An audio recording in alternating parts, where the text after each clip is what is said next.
sa Korea? Ano daw? Kung ang renta, ang tawag sa English ay rent. Yung sa bahay ba? Kung may naghanap ng bahay, kung ang tawag sa, ang rentang tawag sa English ay rent, ano naman sa Korea?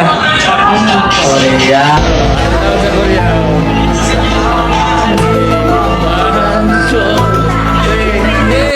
Yung mga tawag ngayon, tawag. Korea.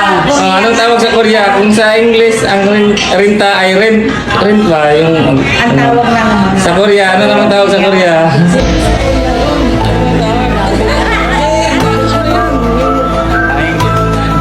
Hindi, yung laging natin napapakinggan, lagi natin napapanood. So, ano yan sa Korea? Ah, Ayan.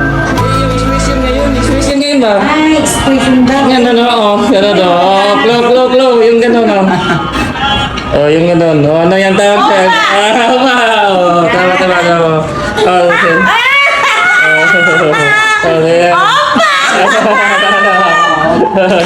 Ay, gano'n.